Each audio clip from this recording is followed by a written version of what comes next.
You have to behave. I know you're on mute right now.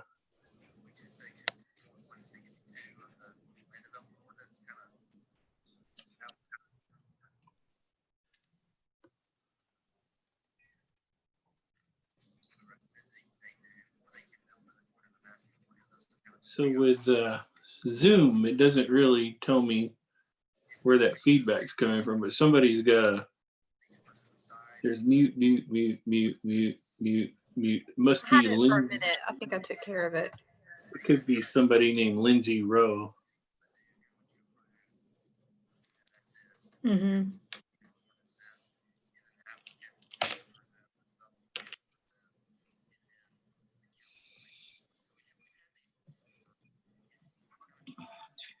Mm-hmm.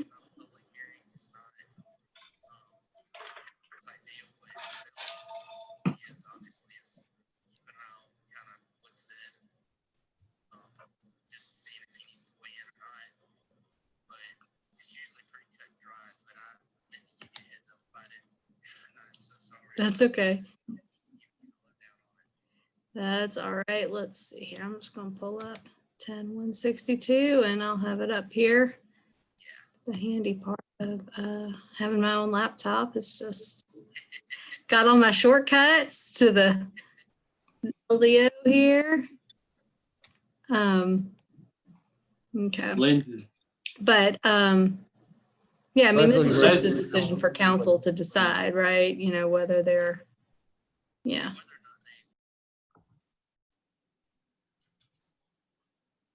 Leslie is Eldon's replacement for tonight. I said Lindsay. I meant Leslie. Sorry.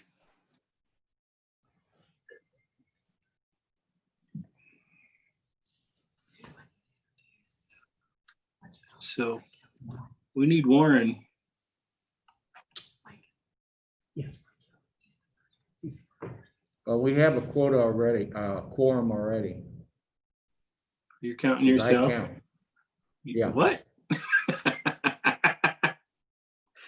Sometimes I get counted. I'm going to start broadcasting. Yeah. Who is this So we're mask man?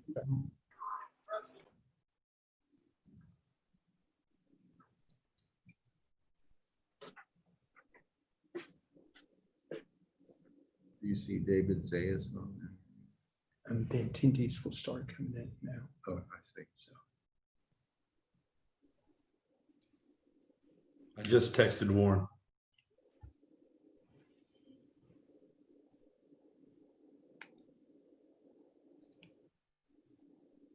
yeah, there he is.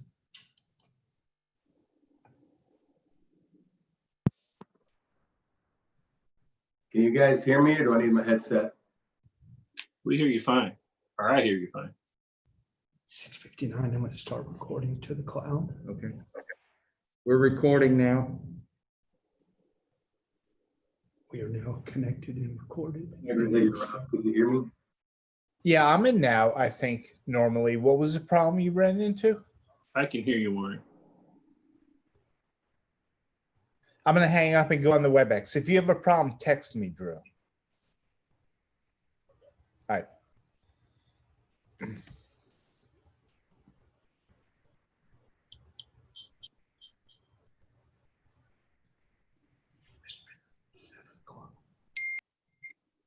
Cody, are you able to mute everybody except who's talking? All right, we're going to get started, everyone. 7 o'clock. Before we call a meeting to order, I ask Rob to do our pledge. And then Pastor David Zayas is on the line and we'll ask him to do a prayer and then we'll get our meeting started. All right, Rob.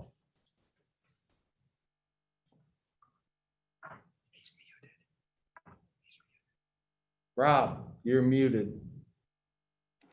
Thank you. I pledge allegiance to the flag of the United States of America and to the republic for which it stands, one nation under God, indivisible, with liberty and justice for all. Pastor Zayas. Hello, can you hear me? Are you there? I'm here. Can you hear me? Yes, sir. Okay. So greeting Mayor and City Council members. Just an honor to be back and be able to pray through the invocation tonight after such a year of unprecedented times. 1 Timothy 2:1-2 says, I urge you, first of all, to pray for all people. Ask God to help them, intercede on their behalf, and give thanks for them. Pray this way for kings and all who are in authority, so that we can live peaceful and quiet lives marked by godliness and dignity. So let us pray. So Father, in this evening, this Monday evening, we thank you for your grace. We thank you for your love. We thank you for your mercies, which are new every day. And we come humbly as a people and as a city before you. And we ask you, Lord, that in these trying times, that you would be with our city, our leaders, those that are facing challenges on multiple levels, economic, social, and political. We pray for your guiding hand this evening for our mayor and everything that's on the agenda to be discussed, Lord. And for all those that have influence over our city, we pray for wisdom for all the topics to be discussed. And we pray for your protection for our city leaders, that you may keep them safe during this pandemic as they go about doing their business. And lastly, Lord, we just pray that you would continue to bless the city of Woodstock. Give us favor, give us grace, protect all our first responders. And I would ask that you would allow everyone to return home safely and healthily to their families. We pray this in Jesus' name. Amen. Amen. Thank you, sir. All right, I'd like to call this special called meeting and work session of the City Council of the City of Woodstock to order for Monday, July 20th, 2020. In case you don't remember, the day that Neil Armstrong walked on the moon in 1969. First order of business under recognition, I'll call on Katie O'Connor. Hey, nice to see everybody tonight.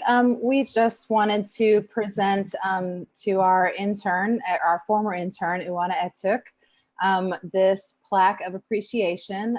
She worked with us for, I believe, almost 2 years, and we were just so happy to have her. She did great work for the city, and so we planned for this plaque to come to her in the mail today, but I think it's going to get there actually tomorrow. But it says, in recognition of exceptional service to the city of Woodstock, to further citywide sustainability efforts by creating an outstanding sustainability plan, Uwana Woodstock has been enhanced by your presence. So thank you so much. And she's actually on the call if she would like to say a few words.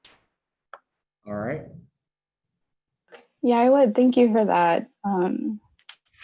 It has been such a great honor not only to serve the city of Woodstock over the past 2 years, but to have done so with the community development team. As an intern coming in, I didn't know what to expect, but I was rewarded with true teammates that made every single day at the office a great pleasure. And beyond their shining personalities, I'll never forget, they also pushed me and my work to really great places. I'm so grateful, incredibly grateful for not only your passion, but also your friendship. Thank you, Katie, and the rest of the team. Thank you so much, Thank you for your Uwana. service. We appreciate what you've done for the city, and good luck to you. All right. Item 2-2 is a security analysis presentation.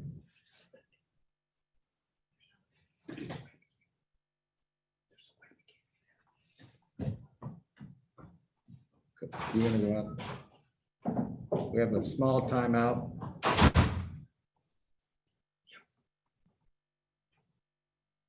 Hold on 1 second.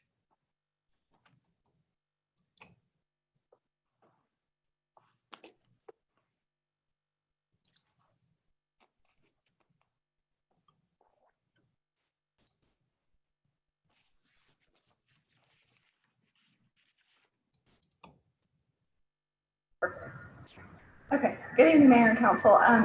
As you know, you all identified it as a priority to do a security analysis for the city. So we engaged a firm called Logicalis a couple months ago. They started with us just about the time that all the coronavirus hit. So we were able to do the whole thing remotely, but they have done a really great job. And so we have invited them and their team to come forward and present their findings. So I will hand it over to Mike Kelly, and he will do an introduction and introduce the team, and they'll give you a brief overview of what they found in the security analysis. Thank you very much. Can you all hear me okay? Yes. Great. I think Jeff, if you're driving the slides, maybe go to the next one. Great.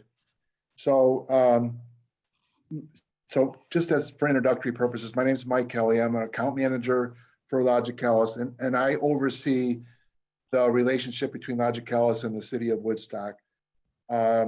We put together a fairly large team to do this assessment, which you see on the screen here. And I'm not going to go through everyone that's on here just for the sake of time, but I will be speaking, and you see Drew Frazier, third down. He's from our security practice. And you'll also be hearing from Paul Donfried and Bill Lisi, who were directly engaged with the project. So Jeff, if you can go to the next slide, please. So really all I'm doing is just a very, very brief overview about our company, because we wanted to be respectful of your time. And I want basically Drew, Paul, and Bill to have the balance of the time for this meeting. But I thought it was important that you learned a little bit about Logicalis. So we're actually a global information technology solution provider. We're operating in 26 countries worldwide. You see some statistics on the screen here. Fairly good sized company, 1.8 billion in annual revenue. And then you see some of the other statistics about where we operate and number of employees and customers and so on and so forth. Basically, we have four major technology practices that I wanted to just briefly go over with you. The first one is data center infrastructure. So we help build data centers, do the storage and provide the servers and anything related to a data center. Our second practice is what we call networking collaboration. And that is building networks for clients, wireless, helping with collaboration type tools, which are things like Office 365 and just so many others, phone systems, you name it. The third technology practice is what we call cloud and managed services. So we provide a variety of managed services for clients where we manage and help remediate issues. And we're also helping clients figure out how to evolve into moving some of their technology into the cloud. And then last but not least is our security practice. And that's why we're here this evening. We did this assessment for you, and the rest of the speakers on the team are all affiliated with our security practice. It's the newest of our four technology practices, but for sad and obvious reasons, it's our fastest growing practice within the company. So before I hand it off, Jeff, I'm not sure if Drew Frazier made it onto the call. I didn't see his name on the list, but I was planning on handing the ball off to Drew. Drew Frazier. I'm here. There's two Paul Donfrieds. I'm one of them. I'm impersonating a Paul. Okay, gotcha. But no, this is Andrew. So I'm going to hand the ball off to Drew, but wanted to see if there were any questions for me with regard to Logicalis. I went through this like at a speed beyond light. So any questions, please let me know.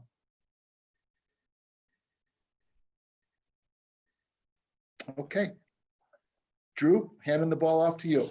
Okay, great. Thank you. And I'll make this brief as well. If you can go to the next slide, Jeff. So a number of months ago, the city of Woodstock came to us through another relationship with an interest in a review of their security program. Actually, I think the request was around a penetration test, and we had some conversations to help understand that, well, penetration tests are absolutely the right thing to do in the context of evaluating security. One of the first steps that we advise on is really understanding where the risks are and the threats that apply to those risks for an organization, so that when you invest in security, including things like penetration tests, you can have a very focused and consensus aligned effort to evaluating and making that investment. So essentially what we did was we helped the city of Woodstock understand what their risks and threats are, and that's what the majority of this conversation is going to be all about. If you can go to the next slide real quick, please. And this is really the starting point for a journey to build a security program foundation, if you would, that the city of Woodstock could operate from and manage its growth, essentially moving into things like smart city and other initiatives that obviously create an opportunity for threats to take advantage of systems that may not necessarily be protected. So this is what we're doing here. And this is essentially the starting point. And the good news is we completed it. And that's what essentially we're going to talk about today, with the hope that we continue to have conversations to move towards these second and potentially operational aspects of building the program. So if you move to the next slide real quick, please. All right, that's all right. So, and now we'll get to the meat of it. We'll transition over to Paul and Bill. Thanks, Drew. City Council, pleasure to speak with you. My name is Paul Donfried. I was leading the engagement with Gerard Honorado and Bill Lisi. Bill was the principal advisor, and he's going to walk you through our findings and the assessment. But I want to first thank Cody and Jeff for helping us go through this assessment and lead up the right stakeholders. We ended up interviewing and meeting with Colin on the council, the two Katie's, GIS Katie and Smart City Katie. We met with the chief of police and the chief of the fire department, Department of Public Works, and Ron. And I think we got a good understanding of Woodstock and where you're headed. And it was great, your reference to the anniversary of Neil Armstrong. We sort of view what you asked us to do having two dimensions. One is to help you protect and defend what you have and make sure that you have the right controls in place so that you're not going to be subject to a cyber attack. But the second dimension, which I think is back to the Neil Armstrong references, you're also a high growth city, really attractive place that a lot of people want to take advantage of as a community and the services. And so we also want to help you accelerate your ability to do that. And it was those two dimensions that, one, I think we got to understand through the people we met, and hopefully you'll find that that was the approach we took to how can we help you from a cybersecurity perspective, both protect what you have and defend that, understand what the threats are, but also move forward and be able to do the things you want without trepidation. So with that, I'll introduce Bill Lisi. Bill was the lead advisor on your engagement. Bill's a chief information security officer, has worked with many municipalities, and so brings a lot of depth and experience to this. With that, Bill, I'll hand it over to you.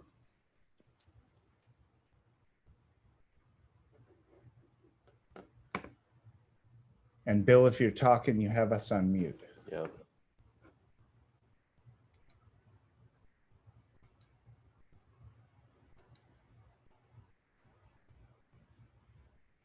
Hey, Jeff, are you able to turn on Bill so that he can have audio?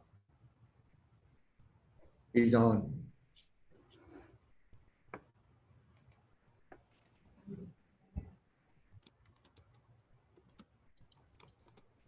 Can you hear me now?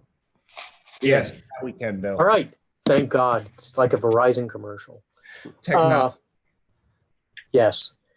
So thanks, Paul. My name's Bill Lisi. I've got a number of decades of information security experience, both in the federal and public sector, as well as the private sector.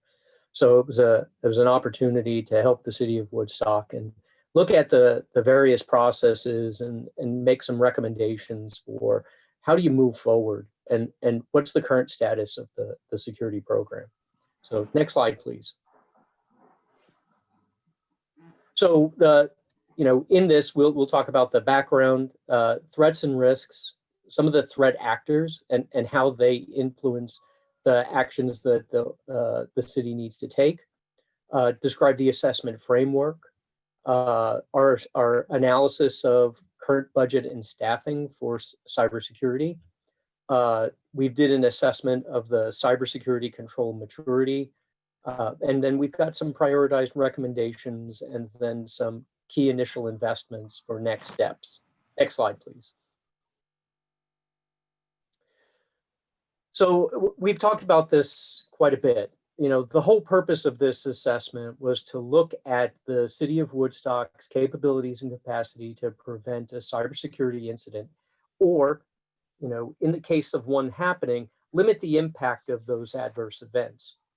In the past, there were 2 minor cybersecurity incidents that the city had to deal with. They were contained and well managed by the IT team. And there were some processes put in place. One of the things that we did note was that the IT team has implemented some security risk mitigation, and there's been significant improvements in the overall services they're delivering to the city departments. The IT team is well motivated, focused, and as Paul pointed out, there's a general understanding of what needs to be done from a cybersecurity perspective.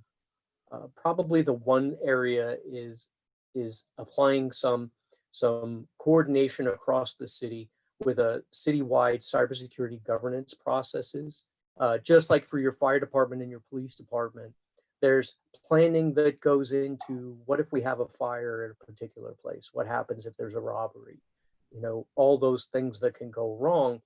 Cybersecurity is one of those areas that similarly requires a degree of planning and preparation for the high likelihood that some adverse event is going to occur. Next slide, please. So, the city of Woodstock is not in a unique position from the standpoint of the cybersecurity posture.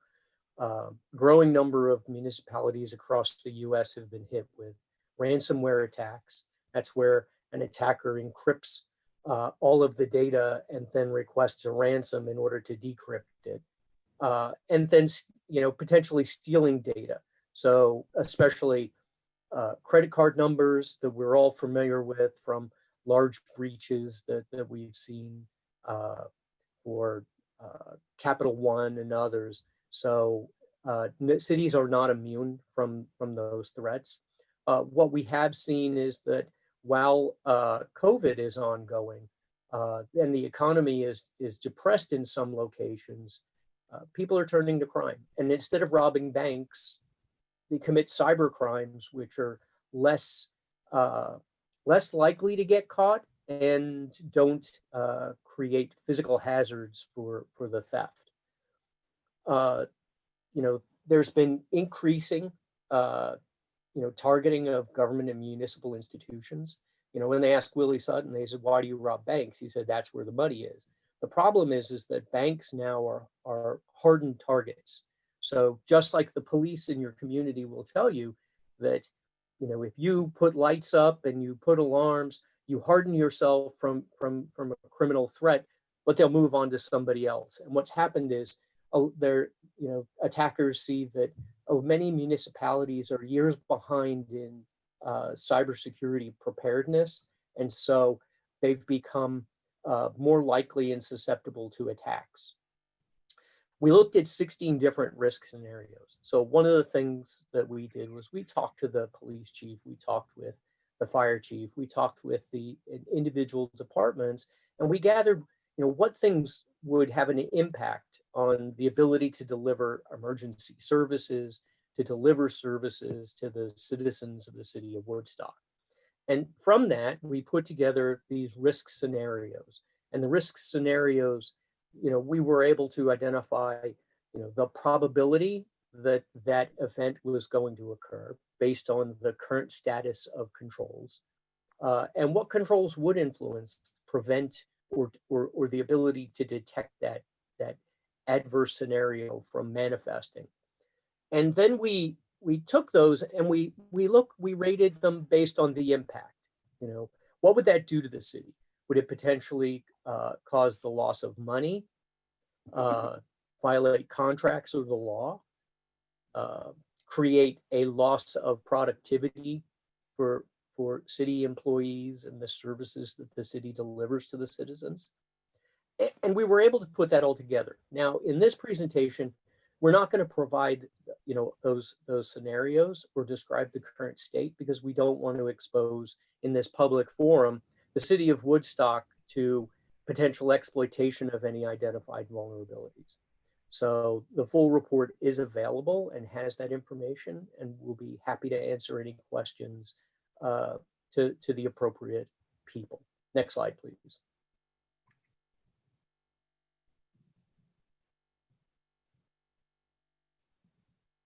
Okay, so you know, the number one risk that any organization, whether it's government or commercial or not-for-profit, is that people are human and they make mistakes.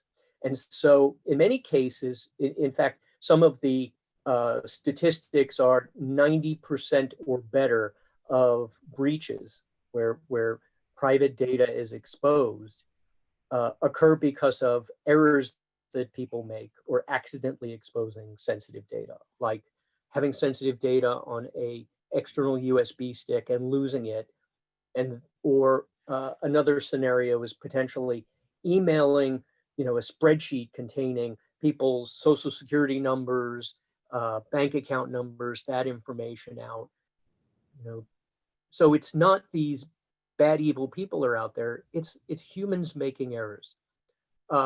Now, on the opposite side, the malicious threats really come from, as I talked about, cyber criminals attempting to steal money. So ransomware, perpetuating a fraud, stealing credit card information, and then using it.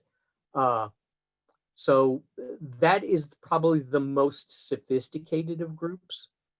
When you start talking about a lot of that comes from Eastern Europe, they've actually turned it into an industry. So what happens is there are attack kits that an attacker can rent from the cyber criminals, describe, you know, what they want to do. They can buy or rent an exploit and then use it. And if they're having problems, they even have a help desk that the attacker can call to find. So, you know, stealing money via the internet has become big business. The other one is hacktivists. Now, hacktivists, just as we're seeing, you know, across America, protesting. Well, cyber protesting is just as effective. In many cases, it's difficult to predict, you know, what will potentially, you know, trigger some form of activism, hacktivism.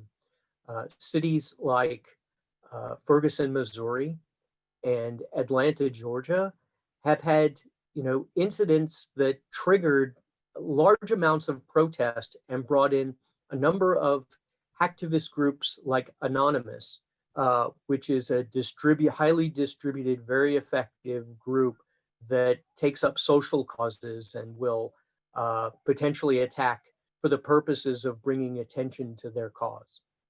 The other one that's always out there, and you'll probably have heard the expression script kiddies, although that's a misnomer, simply from the standpoint that it's not some teenage kid in the basement who's really intelligent and decides to, you know, play around on the internet looking for exploits and doing some things.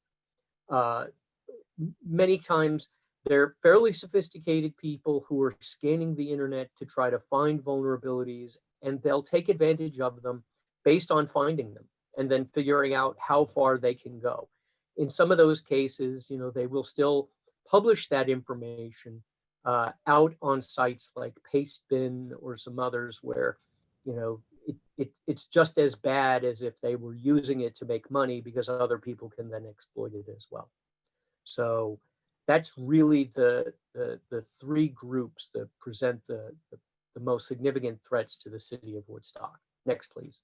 Hey, Bill, if I can just jump in, and I know Sure. Bill hates it when I do this, but for the council and the folks that we're talking to, the first 2 points, right, are kind of connected. And the biggest risk is actually attacks on your own staff, your own people. And these criminals are getting very sophisticated, right? I'd be surprised if any of you don't, 1 degree of separation, know someone who's been prey to a scam of some sort on the internet, right? And the point Bill was making, what we've seen recently in the context of COVID, is these criminals are taking advantage of the changes that that's causing, right? Remote working, teleworking, and they're exploiting some of these new vulnerabilities that are getting created.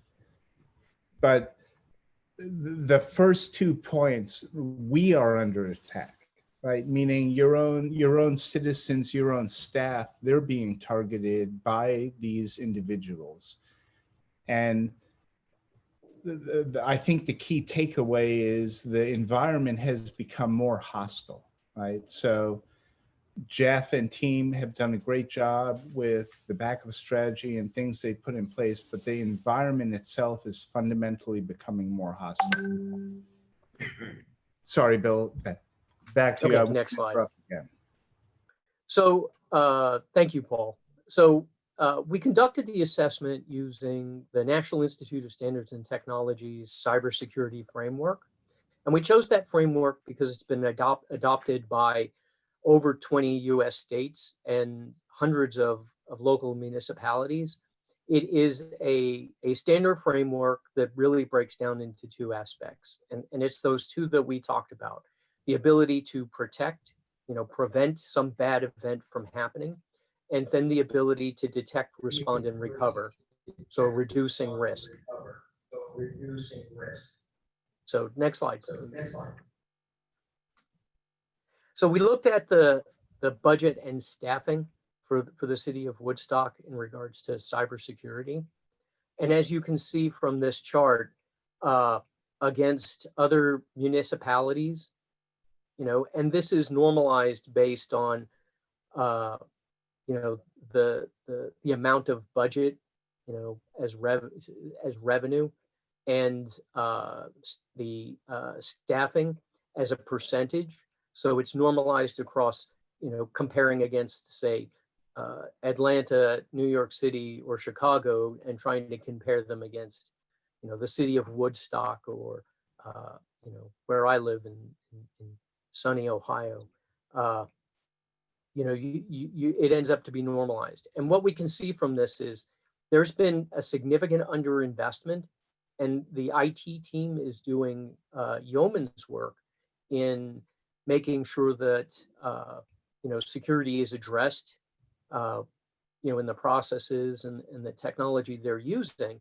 But you can see that the spend per dollar of revenue, and for the number of employees for the city, there's a significant underspend, even from the standpoint of security spending per city employee.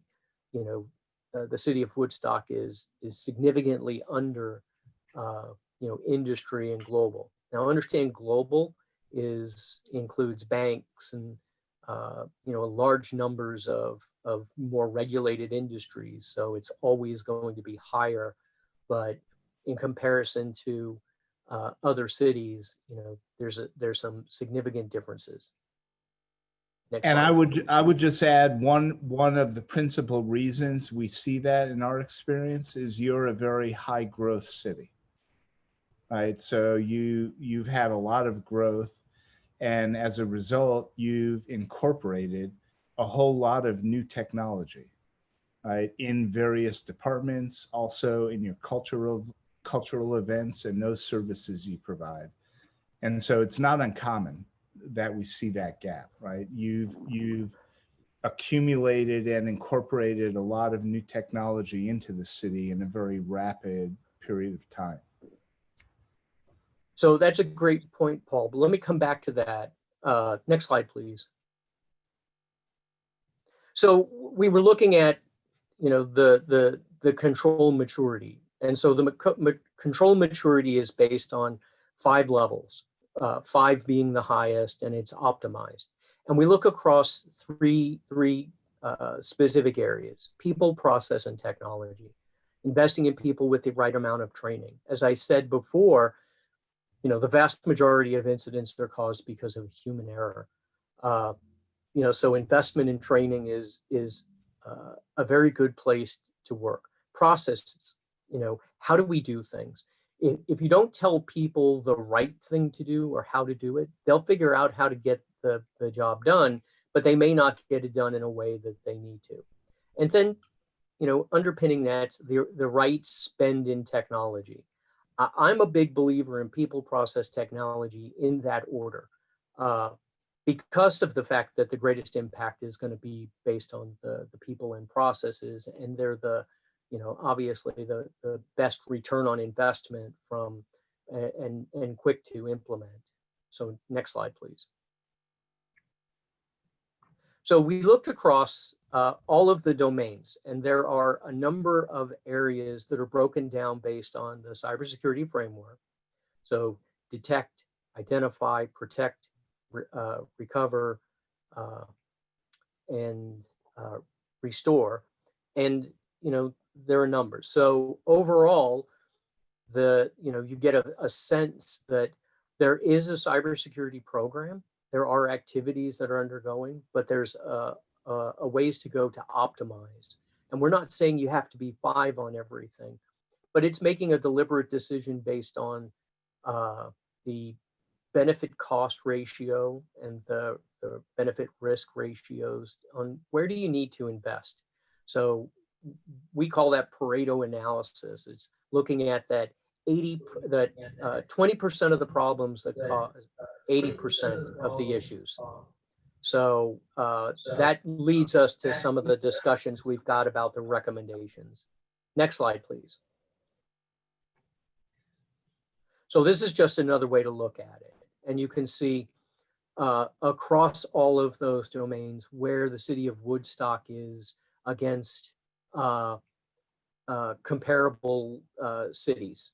So, there's still a fair gap between where, the city of Woodstock is versus the industry versus what we believe the target state should be for some of the control areas based on the threats and the risks that we saw. I'll give you a second to digest this a little bit. Next slide, please. And so what we did was we came up with, based on that analysis, we came up with some prioritized recommendations for improvement. And what we did was we broke them down into 4 quadrants.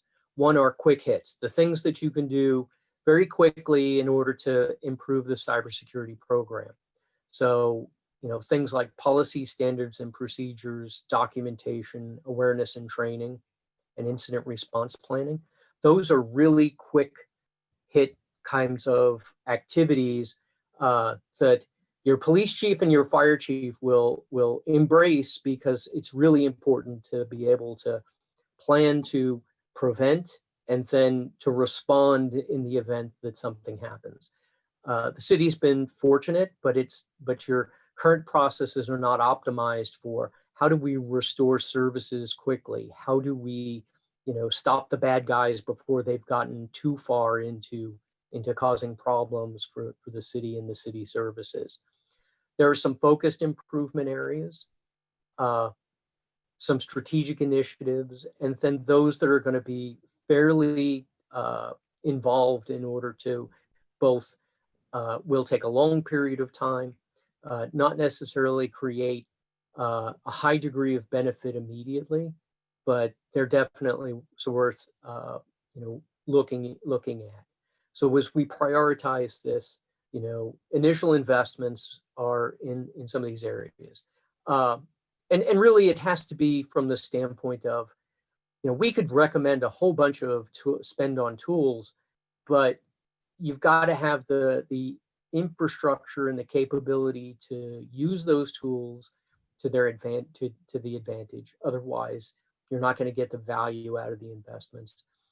The one notable exception is vulnerability, threat, and patch management. So those areas which are exposed to the internet, if that can be accelerated much more quickly, it'll help to deal with additional external exposure to those attackers. So those script kiddies, those lone attackers who are looking for targets of opportunity, as well as the more sophisticated attackers. So next slide.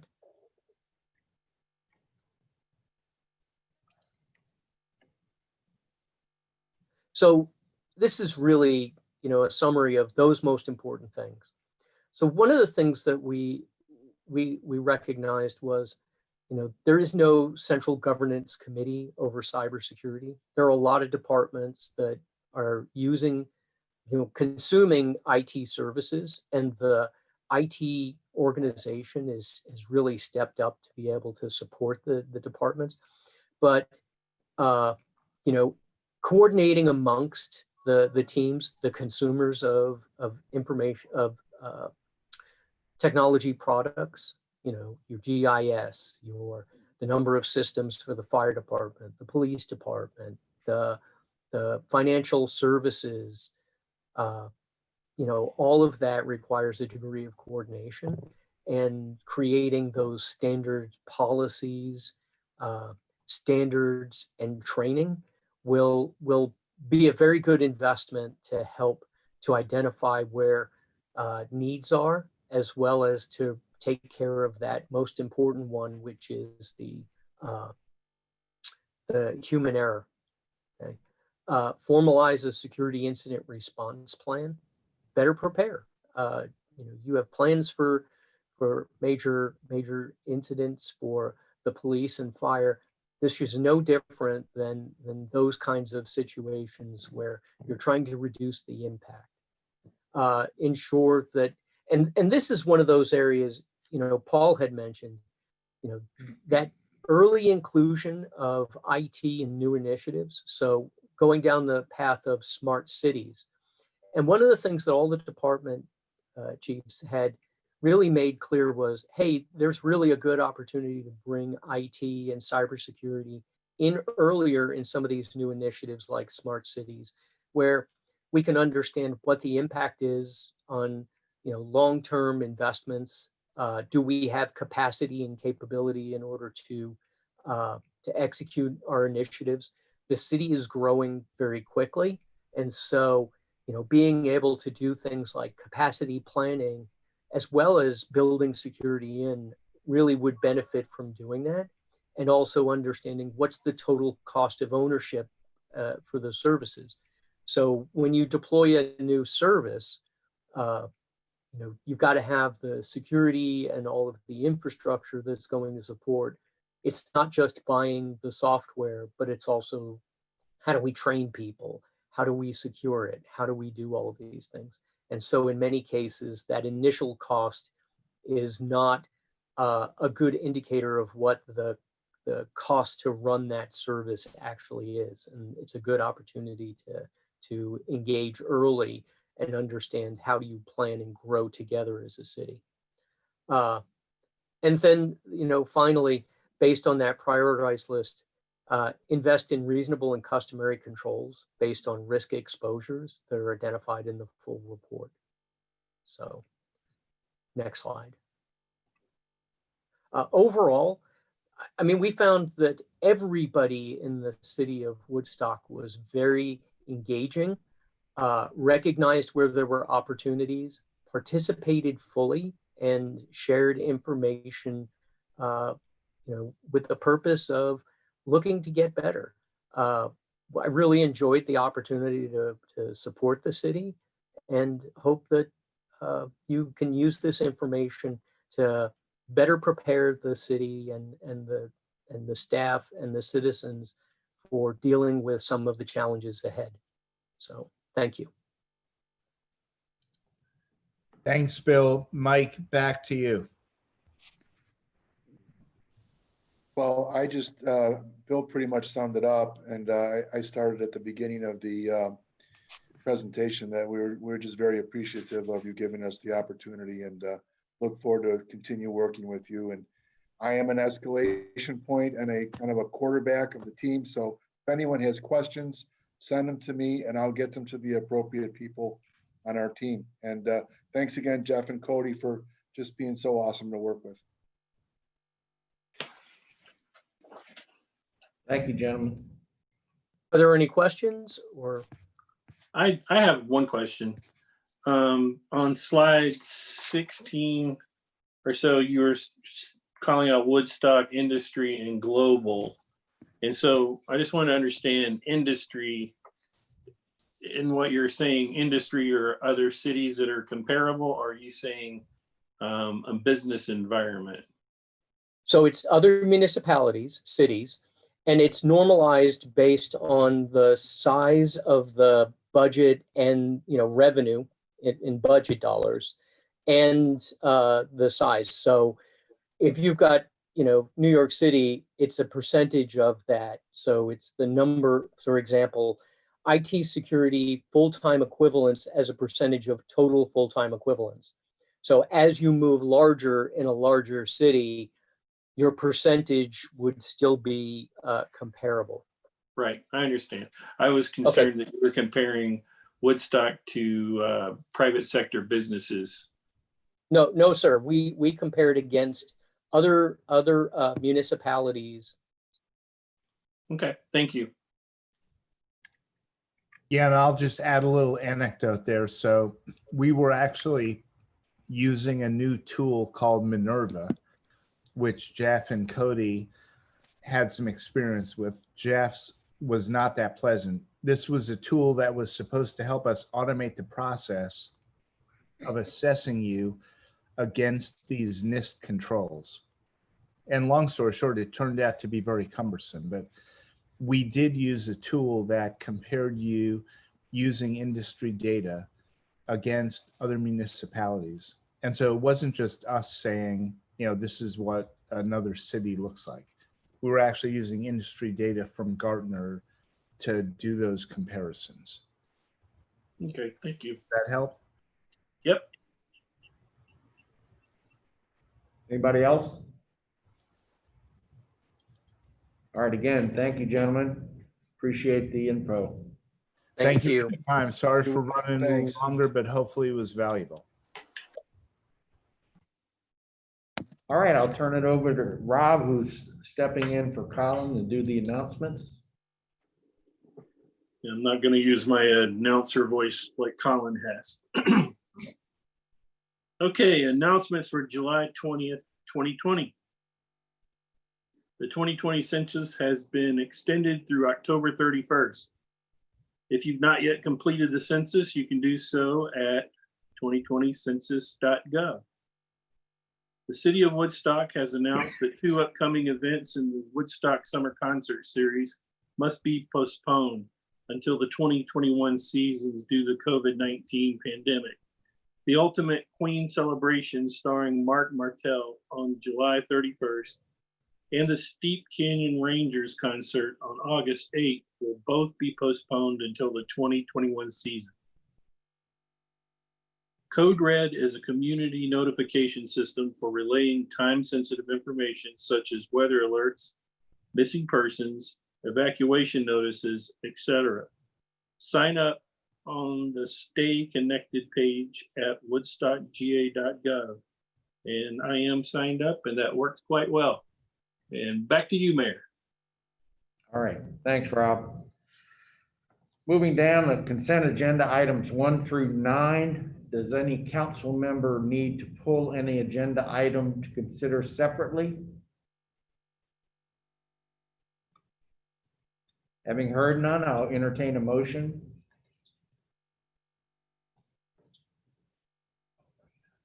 You have a Motion to approve. A second. Got a David motion and a Tracy second. Further discussion? Roll call vote, Ward 1. Did you I say barely- aye, Warren? Can't hear you, Warren. Warren, Can't He hear you. did. It was very faint, but I heard him. Yep, aye. you heard. Okay, David? Aye. Let's move around to Tracy Aye. and then Rob. Aye. Motion carries 4-0. Item 5-1 is the South on Main Appeal Phase 4 Pond Placement, and it's got Nawana's name on it. Hi, good evening, Mayor and Council. With us tonight as well, I want to point out that Dave Durham with South on Main is on the call with us as well, and he'll be speaking after I finish. So this is an interpretation appeal. If you could go to the next slide, please.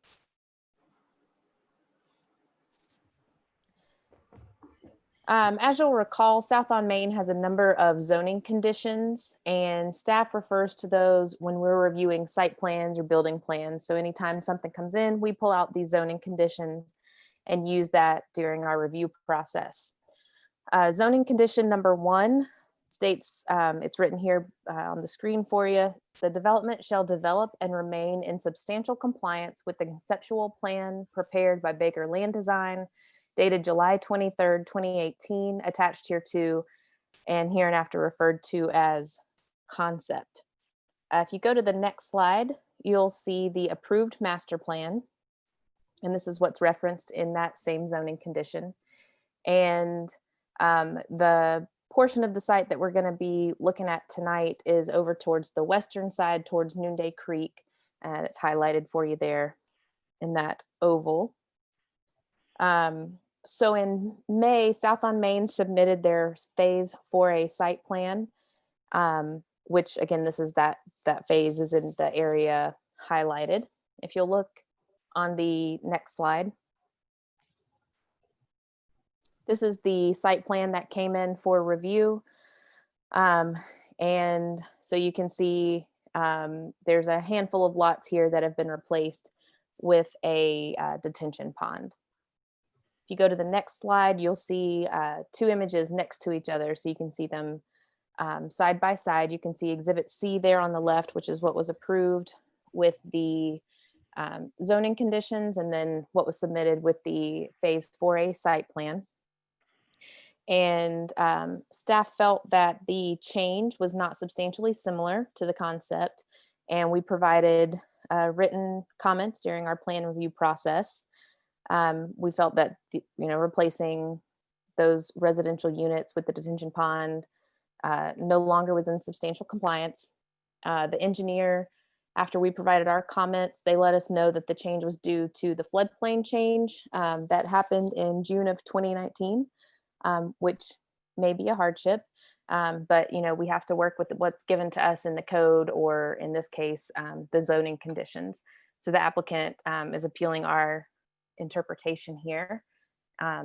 So that's where my presentation ends. Like I said, I've got Dave Durham with us on the line, who has a presentation and some information on behalf of South on Main. Are there any questions for me?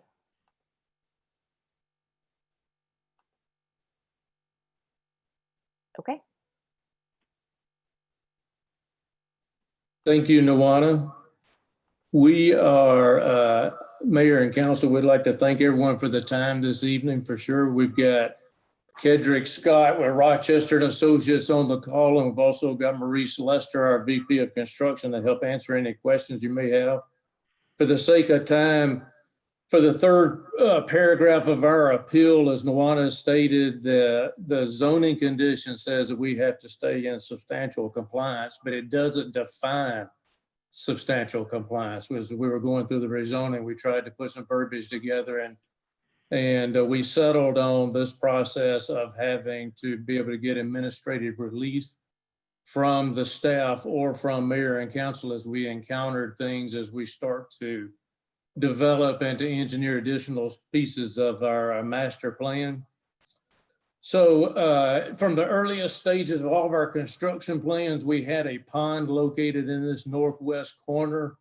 It was high-level engineering. As we get to each phase and we start to develop some specific engineering, then several things have come into play about the size and the location of the pond that we were trying to plan for this section.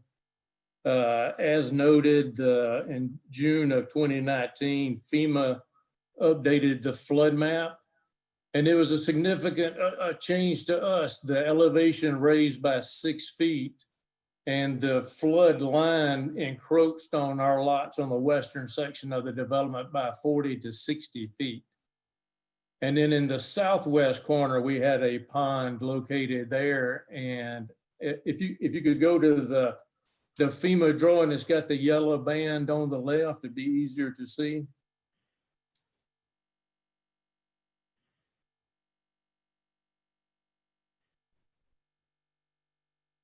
Jeff, if you go forward several pages, you'll see it.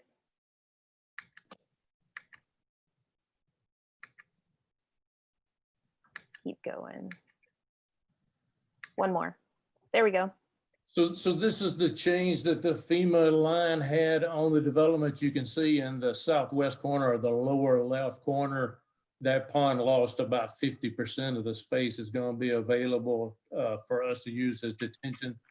So some of the water that we were planning on moving into this pond had to be relocated back up into the phase that we're currently working on, which is phase 4A.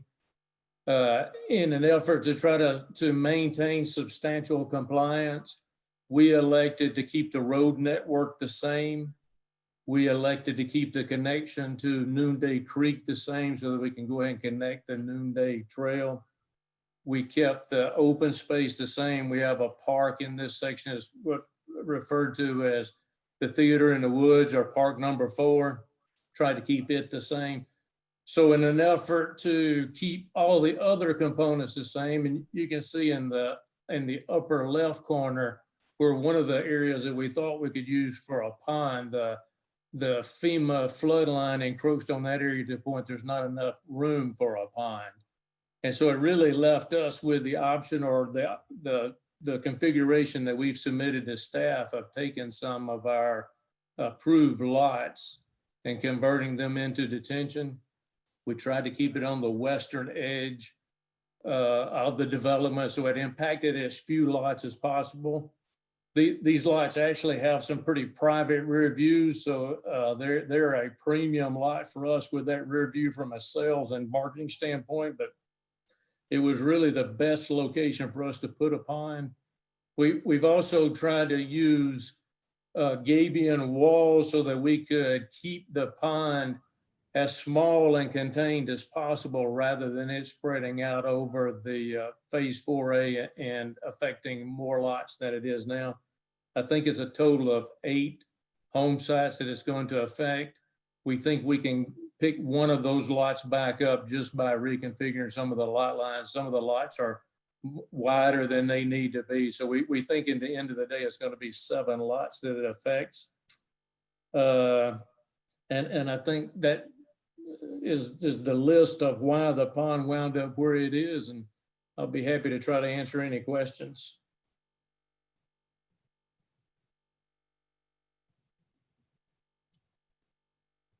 Anybody?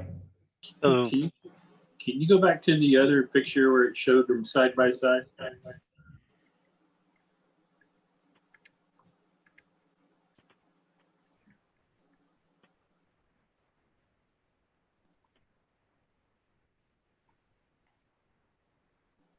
David, if you have a question, go right ahead. No, I was just looking at the site plan. It looks like they lost some. I always thought those were the kind of better lots down the bottom. So it looks like they had to move it and take out those lots, so which would be an issue, I know, but it was just kind of I think that's why we're having to have some issues too on that. Like they're putting in the new Popeyes and the Chipotle is because remember they had to raise that floodplain up. So I mean, I understand it is what it is, but So will there still be two ponds? Is that what I understand?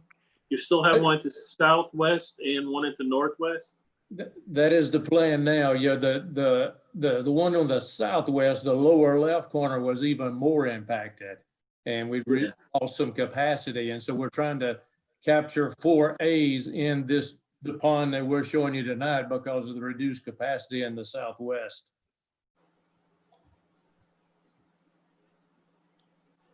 With this proposed new plan, is it a net loss, net gain, or neutral as far as the number of lots?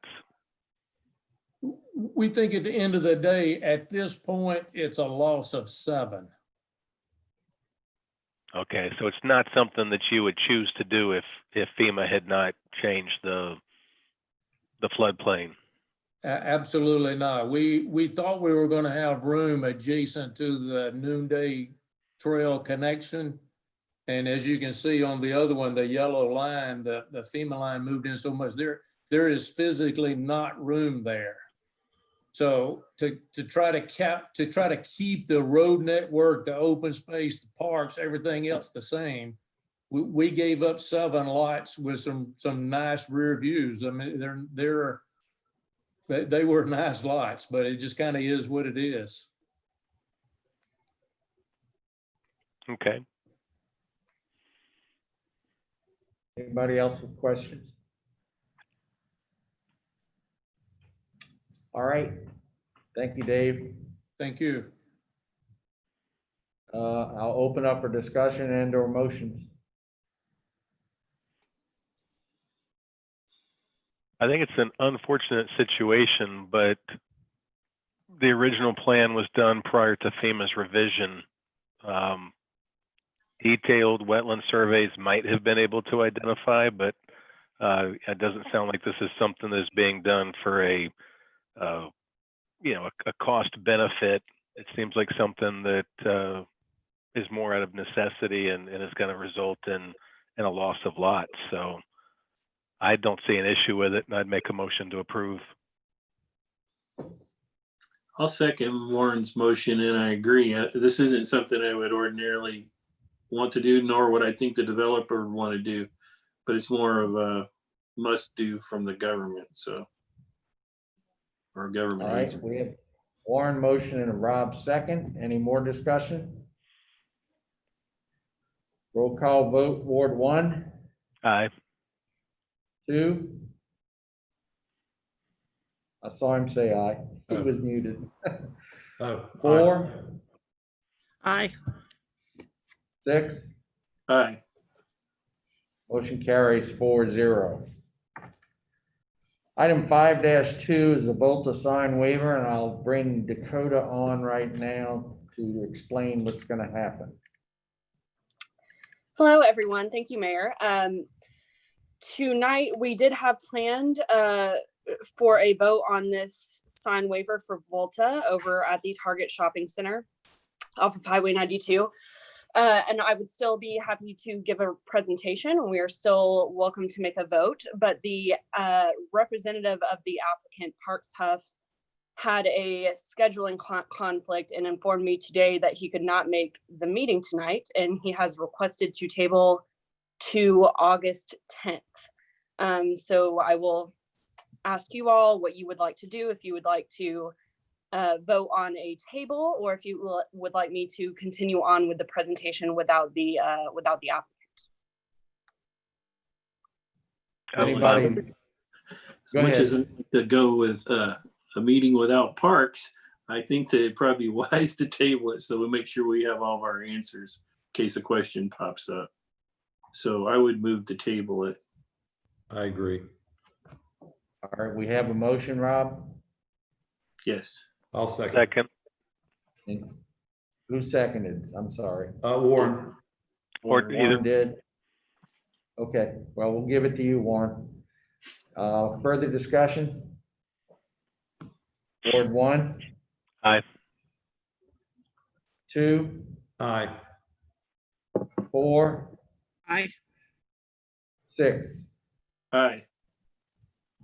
All right, it's tabled 4-0 till August 10th, I believe, right? Yes. Yes, okay. All right, next up is still Dakota on the Pearl Vision sign waiver.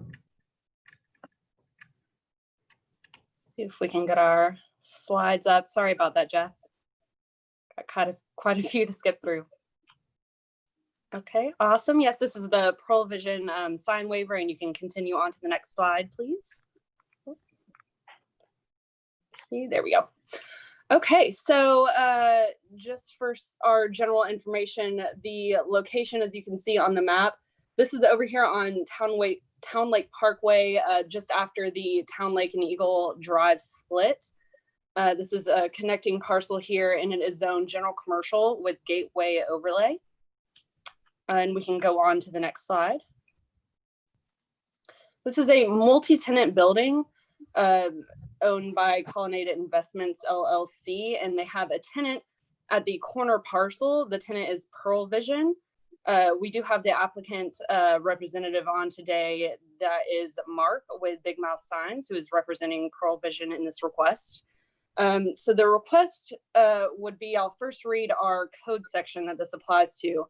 This is 6.4.12, and it says where a building houses more than one business, building signs shall be limited in number to one sign per business on each wall, with a limit of two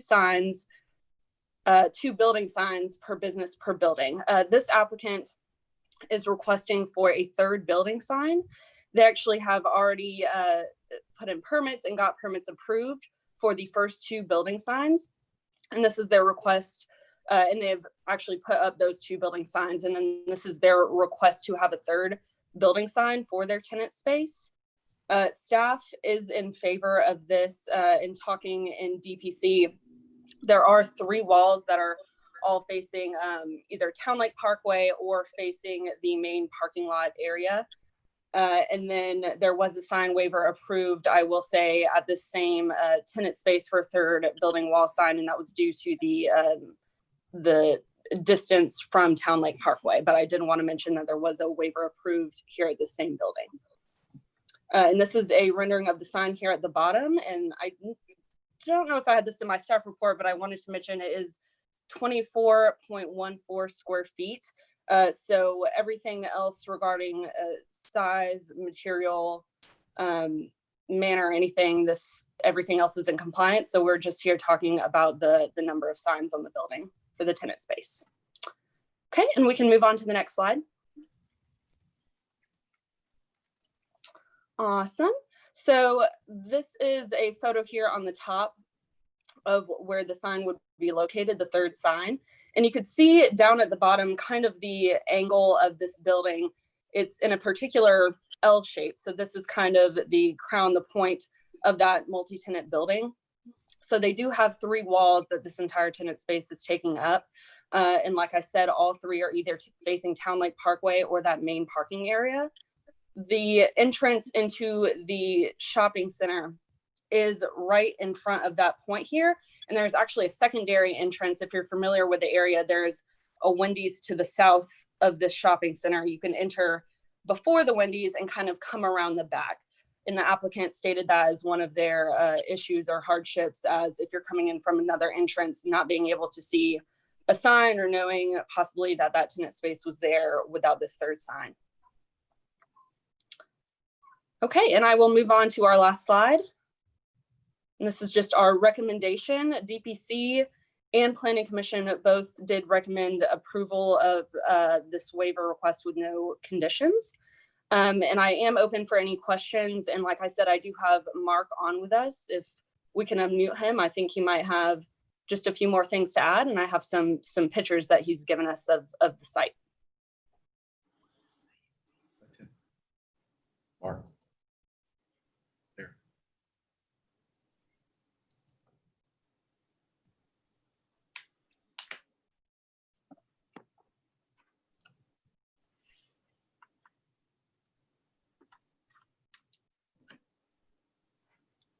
What you doing? Mark case. I've asked him to unmute. He needs to unmute. He's not. Connecting. Mark, could you please unmute yourself?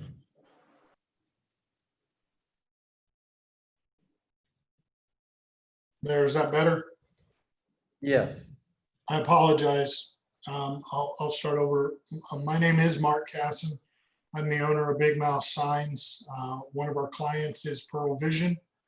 We've done a number of locations for Pearl Vision, including this one in Woodstock.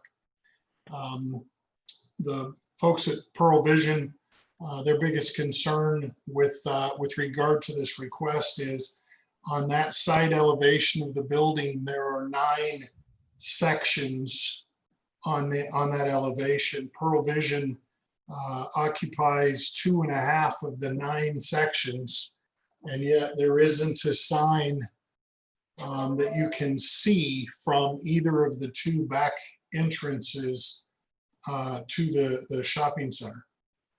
So that's the impetus behind the request.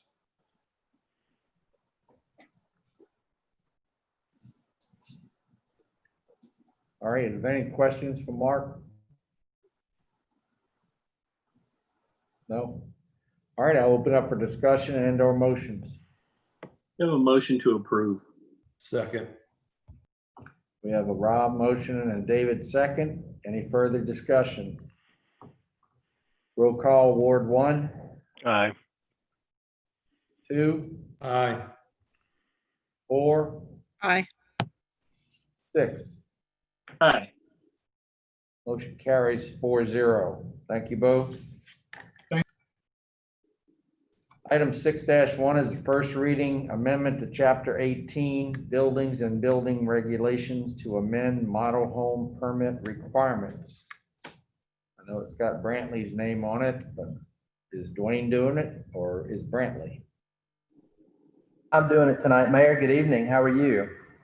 All right. Good evening, Mayor and Council. As the mayor said, we have before you tonight the first reading of Chapter 18 amendment in the City Code, amending the model home permit section of 18-9, number 2, restrictions. And if you recall, the last few months, we've had different developers come in and request model homes for the townhome developments, and townhome developments have not been addressed in the model home ordinance in the past. And so our deputy building official, Will Taylor, provided some language for us that we also have provided to Eldon. And so could I get the next slide, please? Thank you. And so Eldon has provided some edits to the language that we had included. So we would request tonight that if you do elect to approve the first reading, that it be as illustrated here in the exhibit on Zoom, which is straight from our attorney, Eldon Basham. But what we've added here essentially is just language enabling townhomes to be permitted like a typical model home. And we've just added that amendment to it. And so when a townhome building goes forward in the future and they need models, then they won't need to come to Mayor and Council. And we also have a companion to this ordinance in the council policy manual. They're actually identical, and that's CPM 100-0001. And we're actually recommending when those edits come before you for the council policy manual, that it be deleted in the council policy manual in favor of remaining in the city code. We think that's the more appropriate location for it. But that's the balance of my presentation. I'd be happy to take any questions you may have. Anybody? No, sir. All right, I'll open up for discussion or motions. I have a motion to approve. Second. We have a Rob motion and a David second. Further discussion? Roll call, Ward 1. Aye. 2. Aye. 4. Aye. 6. Aye. Motion carries 4-0. Staying right with the same guy, we have the first reading on Chapter 6, Alcohol Ordinance Amendment. Yes, sir, Mayor. Thank you very much. Mayor and Council, if you recall back in March, way back in March, here at the chambers, we presented first reading of the alcohol ordinance to you that night. And at the time we had done a pretty thorough revision. We've been working with Eldon's office, with Leslie Rowe at Eldon's office, and things were looking good. That night, I got some really good feedback from you. And we've been working on the ordinance to revise it accordingly. Could I get the next slide, please?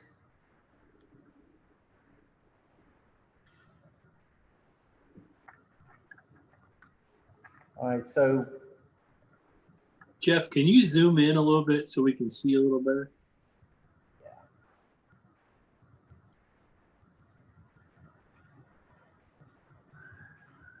sorry about that. That's small. Yeah, that's better. Okay, if you could scroll down just a bit too. One of my takeaways from the last meeting was we had kind of gone in the direction of adding a series of permits. One of them was a courtesy beverage. There were a few other additional permits that we had added. And so the feedback at the time was, you know, an idea to kind of streamline it and be a little bit more, you know, flexible in that particular area. And there were some other areas too. So we actually added, if you could scroll down just a bit, or next slide, I'm sorry.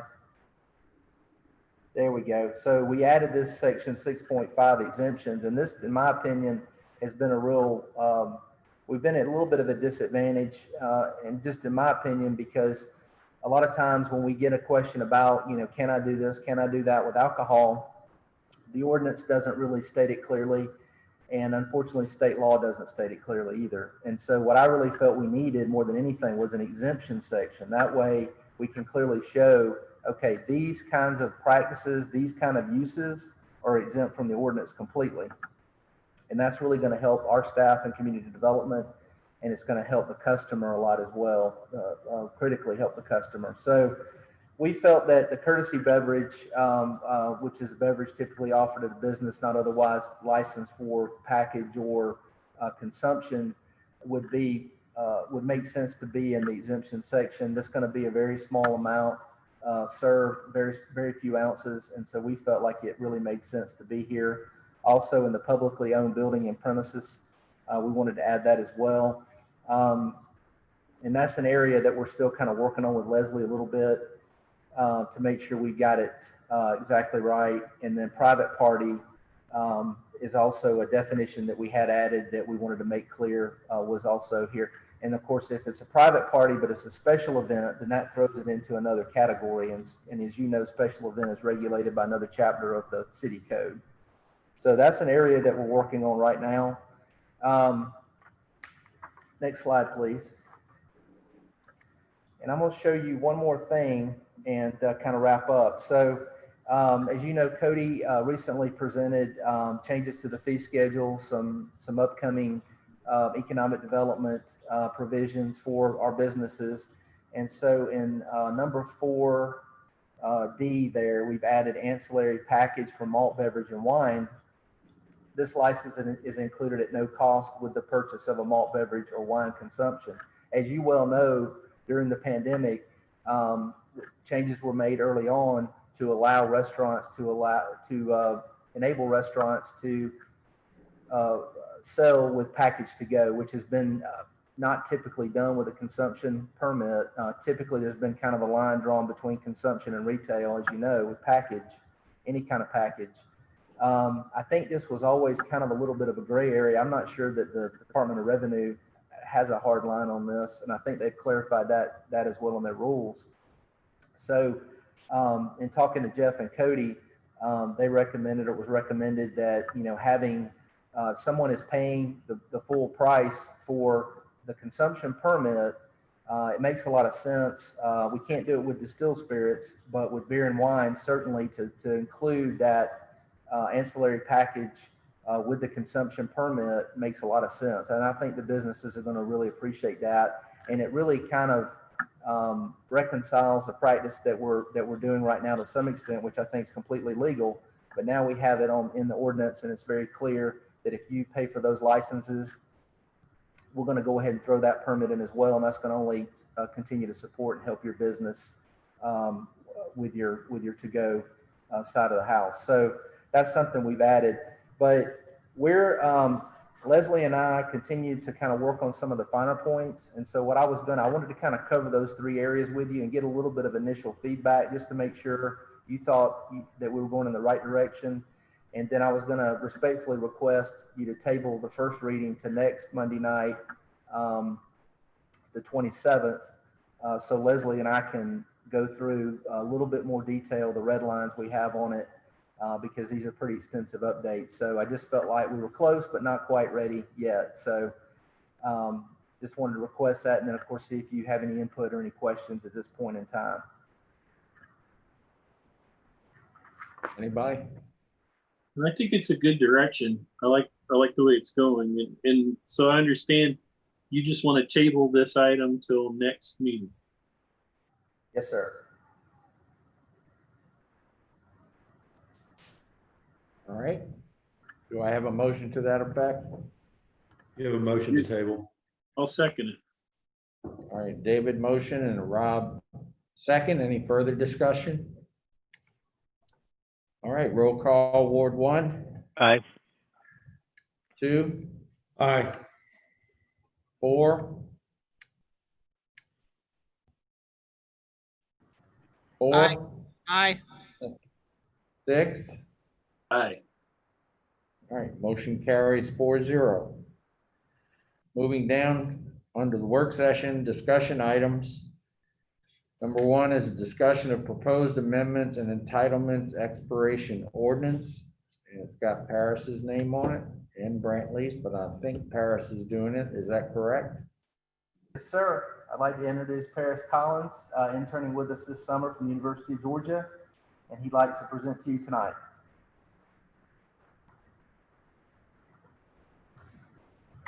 Good evening, Mayor and Council. As Brantley said, my name is Paris Collins. I'm an intern with the Community Development Department. Last Planning Commission meeting, I gave them a quick rundown on this ordinance that we were working on. And I plan to do the same thing with you guys. First of all, the goal of the ordinance is to provide an expiration date for entitlements with a focus on rezonings, conditional use permits, and variances. With the main idea of making Chapter 10 more informative about administration and Chapter 11 more focused on the process and procedures of the entitlements. We then moved the entire Article 2 in Chapter 10 to Chapter 11, which talks about the procedures. We then reorganized Chapter 11 to make everything flow better, along with refocusing the chapter towards the procedures for entitlements. We then moved the section of Chapter 11 that talks about the campaign contributions disclosure. We moved that to the application section of the revised Chapter 11. We're also proposing that the adopted rezonings expire in 18 months prior to the acceptance, but they could also possibly be extended and by council with about like 6 months, 6-month intervals for whatever you guys deem possible. We are also proposing that conditional use permits also expire in 12 months after following acceptance, but they can also be extended per request. The variances section we are not proposing to change, but we did get that 18-month time limitation from the current code under the variances section. And I'm going to give you guys a couple of research points that we're going to include, or we're going to propose to include in the ordinance. And so from Georgetown County, South Carolina, it says that if construction is not begun within 18 months after the rezoning of any development, with the possibility of an extension granted by City Council, the City Council shall review the zoning of said property, and unless presented cogent reasons to allow additional time, shall initiate proceedings to return the zoning of the property to its original classification or to any classification that the City Council deems appropriate according to the comprehensive plan. From Peoria, Arizona, I found that If an owner or applicant fails to comply with any conditions or schedules adopted by City Council upon the rezoning of the property, the owner or applicant shall be subject to the following. The department director or designee thereof may file an application with the Planning and Zoning Commission requesting reversion of the zoning based upon the applicant's failure to comply with the adopted conditions.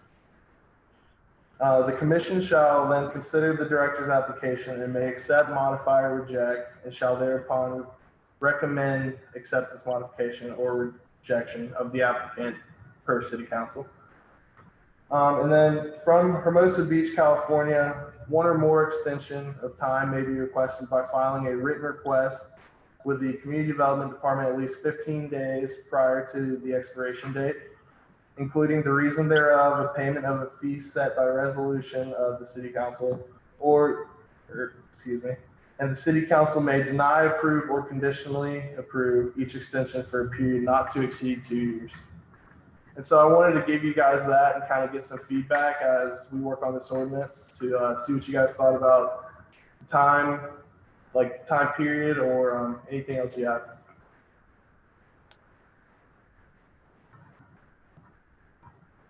Any comments or questions? Good job. Thank you. Can we assume that he's on the right path? I would think so. Mm-hmm. Good job, Paris. Thank you. Thank All you, right, guys. there's nothing else. Thanks, Paris. All right. Number 2 is informational presentation to introduce HHW Drop Center idea. It's got Katie's name on it. Good evening, Mayor and Council. It's nice to see you all. I'm going to stop my video while I do the presentation.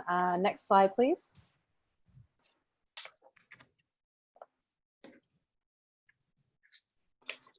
Okay, so I just want to give you a quick update on our sustainability program and then tell you about a few things that we have in store for you. So you probably remember back in April, you approved a new community-driven sustainability plan. So thank you very much for that.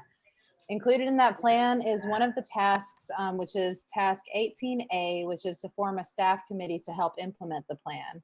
Next slide, please. So about the Sustainability Committee, on the right here, you can see a list of the people who have agreed to be members in the committee so far. Thank you very much to all of them. We had our first meeting on July 9th. Supported by the city management, the committee includes members from each department and several members from some departments that are more heavily involved, like community development, my department. The community members will help each other complete sustainability related projects in their own departments. And through having this committee, I'm going to have full awareness of all the projects that we have going on so that we can claim credit for all of our efforts in pursuit of Green Communities certification. Next slide, please. So a little bit more about Green Community certification. I'm sure you guys all remember in 2019, we were awarded gold certification once again for the second time. We're very proud of that. But we were really hoping to get platinum certification. We were 35 points short. And one of the reasons is because we have been working on this sustainability plan for like 2 years, and that's a 10-point item. So we did not get the plan finished in time to apply for this most recent certification in 2019. But now that we have it finished, we plan to apply for platinum in May 2021. So we've already got 10 points under our belt. We need another 25 points if we hope to get the platinum certification. So some other projects that we can do are right here on this list. And there are actually a lot more projects than just here, but these are the ones that I think are probably the most, the easiest and most likely that we're actually going to get finished in time. So 5 points for adopting a government landscaping policy, 5 points for a demonstration green infrastructure project. So that could be something like stormwater planters in our streetscapes or bioswales for stormwater management.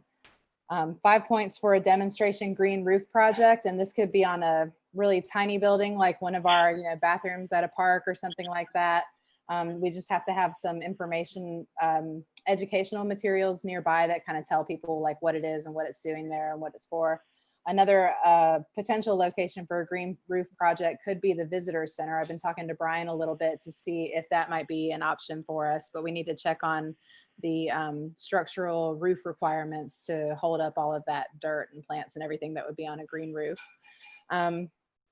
Another option is to create a sustainability program to engage either youth or businesses. That's actually two separate items.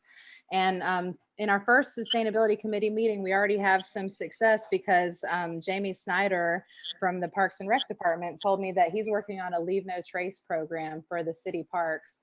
And so he could focus on engaging the youth in the Leave No Trace program. And so that right there could get us the 5 points for that, this particular item. So I'm really excited about that.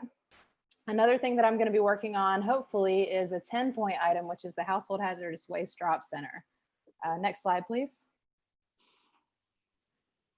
So Household Hazardous Waste Drop Center, I'm not going to tell you everything about it tonight, but just a quick introduction. The definition of household hazardous waste are products that contain hazardous ingredients which require special care when you dispose of them. So that could be paint, cleaners, batteries, pesticides, oils, cooking oil, motor oil, lots of different kinds of oils. So this is different from recycling because most of these items cannot be recycled. It's purely disposable of hazardous material, and this would be a service that we would offer to our citizens. The chemicals can be corrosive or toxic. Some of them can react or catch fire or explode in certain situations, maybe even in storage. So it's not really that safe to have some of these chemicals just lying around in your garage. These toxic substances need to be safe from being poured down the drain or spilled on the ground so they don't pollute the waterways and affect our sanitation systems, our expensive sanitation systems, and our groundwater. Next slide, please. So, when you look at this picture of all these different items, how many of these items are in your garage and how many of them stay there way long after they're useful?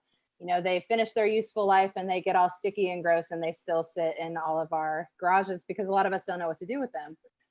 So wouldn't it be nice if this was a service we could provide to our citizens? We could tell them they can bring us all of their nasty chemicals and we will dispose of them properly and responsibly. So that's what we're talking about here. Next slide, please. Just a little bit more about why. To avoid unsafe storage of these chemicals and to avoid pollution, particularly water contamination related to improper disposal of household hazardous waste. At first, we would like this to be for the citizens of the city of Woodstock, at least to start. We could open it up to offering it to more people in the future. But we're considering, for our first starting out budget, just to start with City of Woodstock citizens being eligible to bring stuff to a drop center if we had one. It could be possible at a number of city-owned properties with some fairly simple modifications like fencing and gates so that it doesn't become a dumping site when nobody's there. And how to do it, we could divert funds we already collect to this project, or we could seek grant funding. There are a variety of funding sources, but I just wanted to make sure that this is something that you guys are interested in before we continue with more research on funding and just all the details. So next slide, please. I think that might be it. Yep. So I just wanted to get some feedback from you guys. Do any of you have any thoughts about this idea? I think it's an awesome idea. I agree. I can't tell you, a few years ago, I had so much partially used cans of paint that I had to systematically pour out and dry out and feed it cat litter and all that before it was something you could do with it. This is awesome. If we can do this and find a location for it, I think this is going to be a fantastic thing. I agree. I like it. I like it a lot, Katie. I've got about 2.5 gallons of oil gasoline mixture that I'll be happy to put in the front of the line. However, I do want very serious research before we go forward. A lot of the hazardous waste is exempt from a household standpoint, but when you begin to operate as a business, there's very strict regulations, everything from storage, inspections, hold times, volumes, etc. I don't know if a municipality would be regulated under that, but that's the first place I'd want to start. I don't want to engage in something that's going to create a regulatory nightmare for us. But if we can do it, especially if there's other cities that have done it that we can pattern after, I think it's a phenomenal idea. I agree. I just want to make sure too that other, like people aren't coming by, like, I don't want to pick on anybody, but commercial painting company coming by and dropping off like a ton of stuff, at night, or, you said security. So we got to kind of keep that limited at first, because I got a feeling this thing will get overwhelmed with the people that knowing that people probably got paint, pesticides in their garages, like you said. So kind of keep it restrictive at first until we get our hands around it. Yeah, I'd want to see from a regulatory standpoint what we're looking at, as well as the cost. I mean, security would have to be a factor, because midnight dumping is very common with things people don't want. Absolutely.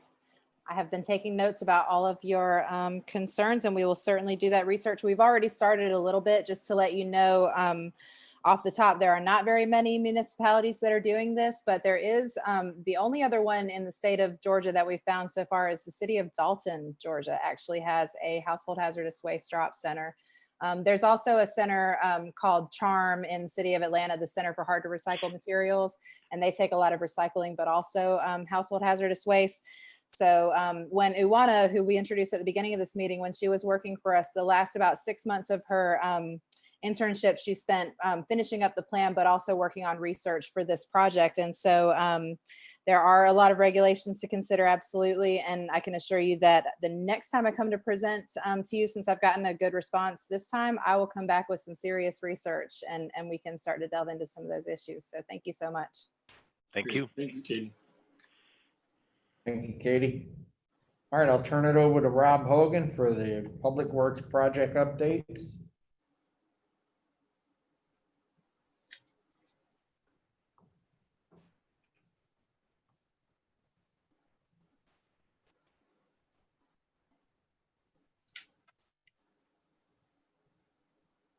Okay. Good evening, Mayor and Council. Can you hear me okay? Yes. Yes. All right. Thank you very much. First of all, before I get going, I just want to reiterate how important Katie's presentation is to those of us in Public Works and the Stormwater Department, as well as the Water Sewer Department, because too often those hazardous household hazardous waste ends up either in a stream or a creek, or in the wastewater system that goes to the plant. And so this is very important to us, and we appreciate the work that Katie and the rest of the team has already accomplished. I did want to take the advantage on a work session for July to give council an update on various public works projects. I'll try not to take up too much of your time. Jeff Smith, you may get dizzy going through these slides as fast as I normally go through them. I want to start with just letting you know that we're going to talk about Rope Mill Road, Ridgewalk dual left, Brook Boulevard, a road base for a future connection, some of the resurfacing work, and then I'll finish with some issues on Barnes Road. Jeff, if you could advance the slide. I wanted to start just to remind you that the last time I presented an update, we were just beginning the online awareness for public works projects, and you can see them in that particular slide. Next slide, Jeff. So that awareness project continues. It's working well. We're updating that for the public at any moment on a fairly frequent basis. We have also scheduled our first virtual public input meeting for a road project. That is for the Nice Road project, and it's currently scheduled to take place on August 13th. Jeff, thank you. And before I get into the road project specifically, I did want to update you briefly on some water sewer projects. The screw press that is being installed in place of the centrifuge and temporarily the belt press in between the two is in place. There's just a couple more building modifications that we're waiting on, and it should be in test within a couple weeks, and then full production probably a week or two after that. And we're excited about that screw press at the treatment plant. Also wanted to let you know that the hydrant testing project was completed very successfully. I think both the fire department and the water department would state how pleased they were with the project as it was completed by a very reputable outside contractor. And I believe that we've found a new way of going through this annual process moving forward. And then third, I wanted to mention that last week you approved the pump replacement at one of our pump stations. I did want to let you know that we're working to put together a full inventory and capital management plan around all of those pump stations, so that next time there's a pump replacement project like that, we will bring to you not only what's needed for that particular pump, but we can show you exactly how many pumps there are, exactly where they are, how old they are, how big they are, and it'll all be at your fingertips so you can see that when you're making a decision. Jeff? Okay. Next, I want to move into the Rope Mill Road Improvement Project middle segment. If you could move forward, Jeff. That middle segment, you may remember last week you approved some change orders that allows us to use the funds that had not yet been spent on the project to expand the scope. Instead of just going north to south from Cardinal to Northtown, it now goes from Inwood through the Woodstock Elementary School. And the overall project, I would remind you, is really creating something very different in the roadway. We're not only widening the roadway, changing the way parking is done and angles and the like, but we're really creating a pedestrian-friendly grid street style roadway, as opposed to the older corridor type that existed before. So, you know, from a visual image standpoint, we want it to look and act a little bit more like Market Street than an older corridor. So that brings me to the issue of the speed study, which was on tonight's consent agenda for funding. And that speed study, I would remind you, is not being approached in the traditional standpoint of, hey, there's some people who want to go faster, there's some people who want to go slower, let's have the engineers tell us which way we should go. This is really a different type of speed study where we're trying to create an entire pedestrian district. And Rope Mill Road is a part of that, but so are some other corridors in the downtown area that have not yet been converted, like Main Street has, to 25 miles an hour pedestrian-friendly type of environment. That's what we want the engineering firm to look at.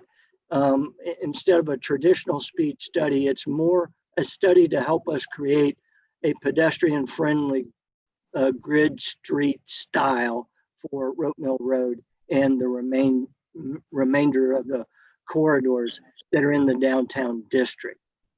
Next slide, please. All right, on Rope Mill Road, you can see some of the work that we've already done. On the far left, you'll see the old roadway, drainage problems, you know, all kinds of problems. And then in the middle, right in the middle of the construction, you can see how we put most of the drainage issues underground. On the right, you'll see that same spot in finished. The only thing that's left, obviously, is the asphalt to come back in. That should be happening within the next few weeks. But you can see it's pretty substantial improvement from a drainage standpoint, and at the same time, we're widening that roadway. Next slide, please. And here is another view through that middle segment where there used to not be curbs and gutters and very little storm water control. And now we've taken that underground. You can see the drain established there, the new curb and gutter, the widening of the roadway. So the roadway's actually widening the width that you see there where the barricade is, but also the gutter itself helps widen the roadway. Next slide, please. And then here at the corner of Angela Court, you can see the old style, the drainage was coming down. We've again put all of that underground with additional drains along the roadway, and we've built an ADA trail size ramp, and I'll be talking about the extension of that trail in just a moment. Next slide, please.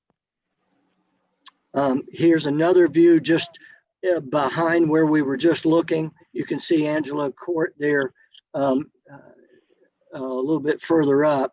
But what we did was took a drainage problem, solved the drainage problem, built the trail size sidewalk on top of where the drainage is underground, and widened the road at the same time. Next slide, please. And yet another, you remember my discussion last time about the drainage coming out of the Northtown neighborhood and the standing water problems it was causing. We had to cut through the roadway and take the drain across, and both sides now have drains. We've actually did that in 2 locations nearby there to Northtown, and we have a couple other improvements to make. If these are not quite enough when the asphalt gets put down, we still have a couple more things that can be done to make sure that the standing water is cleared fast. Next slide, please. And then a little bit at the end of Mill Park, as you approach Cardinal and then on to Inwood, you can see in this case, the before is on the right side and the after is on the left side. But that's the old edge of the Mill Park sidewalk, which frankly was not that old, but it looks bad. And we had to recreate it and get it standardized essentially to be headed up. This is on the east side of the road in the northbound lane. Get it headed up toward Inwood, which you'll see. Actually, you can see in the bottom left there, a little bit further up as we're going back. You might remember there's one house in between Mill Park and Inwood 2, and that driveway is in right there. So we're taking the sidewalk over that driveway and on to the edge of Inwood 2, and Inwood 2 will be installing their sidewalk relatively soon. Next slide, please, Jeff. Okay, so that's Rope Mill Road. The next segment, after we finish that work that's under construction right now, it should be finished within the next few weeks. As soon as the asphalt goes down, then we'll begin working on the next segment and next steps. That includes a pretty major trail extension from the community church on through Angela Court, where you saw that ramp a few minutes ago. There's some significant topo issues there. We're going to have to have a retaining wall, and the engineer has had to work diligently on that concept. We're working with the property owner that is adjacent to it as well, and that's going to be a big part of this next step. There'll also be a trail extension on through the school area on down all the way to where the J.C.'s complex is in West Town on the other side of the street. Then there's also stormwater curb and piping north of Inwood toward the food pantry and the Rope Mill Baptist Church and the Faith Community Church construction site. And also a trail extension in that section as well. And then the completion of the resurfacing both to the north and to the south. There may be a few small spots where there's pending development that we really do need to wait on, but we think that we can get the vast majority of this project completed in this fiscal year. Next slide. And next is the main Ridgewalk dual left project. And you may remember I mentioned to you last time, obviously we're creating two dual lefts here, one off of Main onto Ridgewalk and another off of Ridgewalk onto Main, which is very important and is the focus of the project. But at the same time, I'm trying to emphasize that one of the principal advantages of this is the protection of the southbound turn lane off of Main and the northbound turn lane off of Main onto Ridgewalk. Both of those turns now compete with one another, creating a significant safety concern as well as congestion based upon people standoffs, essentially, where their two cars are facing each other. They're both trying to turn onto the same roadway and they're unaware of who has the right of way. So this project protects those two. Next slide. So the reason why was because of these lopsided volumes of turns. This is the overall pattern. Next slide. And then this one is just the turning patterns. You can see there's much more in one direction than the other, and yet they're competing against one another and causing problems. Next slide. So this was the traffic light configuration that will allow both of those turn lanes to be protected, meaning when one is green, the other is red, and and vice versa. They cannot go on a yellow where no one's quite sure who's got the right of way. It'll take some getting used to, but we're going to time the lights such that there'll be as little frustration for people who are not used to having to come to a complete stop or not used to having the ability to go on a flashing yellow. Next slide. And there's the engineer's drawings of the final engineered drawing of the plan. Next slide. And now some of the actual work. You can see here on the left how the median had to be. This is on Ridgewalk, right between the tracks and Main Street. The median had to be demolished and rebuilt a little bit further over to establish the second turn lane. Next slide, please. And then here is going northbound past the county annex toward Johnston Farm Lane. Some additional lane width had to be established, and it goes all the way down to where the Johnston Farm Lane turn lane starts. That's when the traffic will be required to merge back in for straight northbound traffic. Next slide, please. Then to the south of the intersection toward the library, you can see we also added additional road width there to begin the process of an extra lane at that section of the roadway. Next slide, please.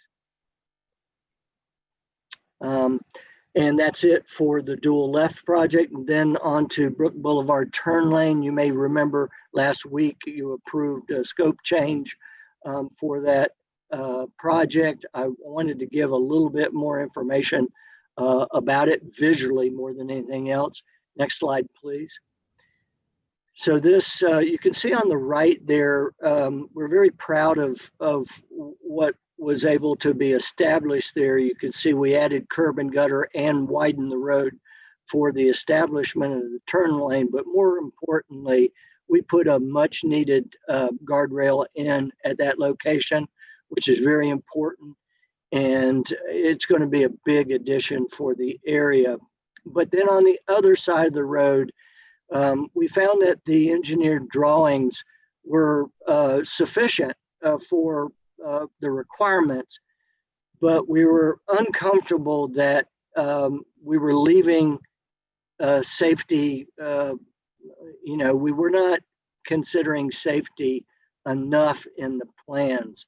And so what we've asked for in that particular change order is to also have curb and gutter installed and additional road width base installed down on that left side photo there, all the way down to where the photographer's standing. So it goes through the driveway there and much further on down Main Street, so that the cars traveling northbound will have a longer straight line there after they go into the intersection and beyond, so that they're not trying to concentrate on curving and turning at the same time there's a new turn lane to go around. We think that it'll just be much easier and safer for the public. That's why we requested that scope change. Next slide, please.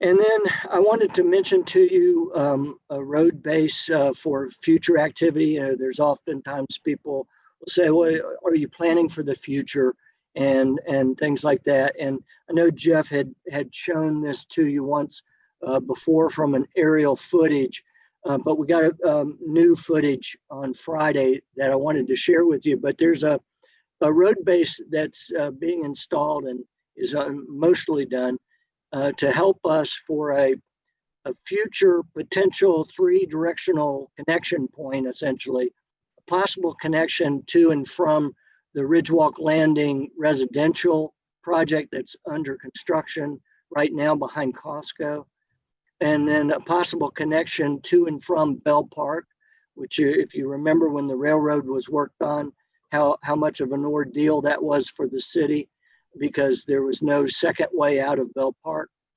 And then a possible connection to and from Main Street, where the traffic signal will be near the ACE site soon. So next slide, please. You can see in this aerial photo here, this whole area. Up at the very top, you'll see the slab that's already been constructed for the ACE hardware site. And of course, Main Street is running out in front of that, but the trees are obstructing that view. And then obviously the railroad tracks are in there too. You can see in the middle of the photo, the public works facility for the city of Woodstock in the middle. And then at the bottom is the construction site for Ridgewalk Landing residential area.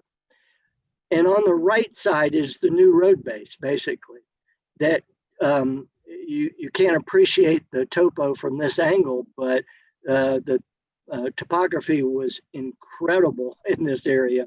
If you look over there toward the public works facility, you'll see it almost looks like a cliff hanging off there. It was that way where this road base has been put in as well. But this road base could potentially go to the left at the end there, go through our property and come out into Bell Park.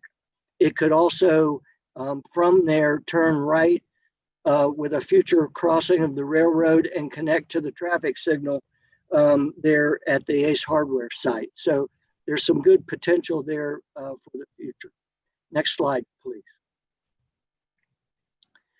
And then I wanted to give you an update on the resurfacing progress. The Deer Run North was completed a few weeks ago, and Deer Run West, the first segment, which is half of Deer Run West, was completed this morning. And we're pleased with both of those. We've made a lot of progress in the neighborhoods this year, and we certainly appreciate all the support that you gave us in that. We're making progress at a historically rapid rate at this point in neighborhoods. This should allow us to finish Deer Run in the spring and then move on to a couple other neighborhoods next on the list of road severity, basically. Next slide, please. This resurfacing also included Barnes Road and Arnold Mill Road. That's Arnold Mill on the right, upper right, and Barnes on the upper left. and Arnold Mill down below that.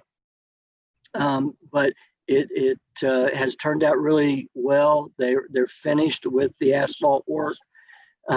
They are not finished with the striping. The striping that you see there is temporary striping. The thermo striping should be down in the next couple of weeks. And next slide, please. That brings me to the issue of Barnes Road. And I know there was some discussion about the traffic calming issues there. And I promised those of you who were in on that conversation that I would add to it tonight and obviously offer the opportunity to ask questions about it. But I wanted to give you the progress that's been made.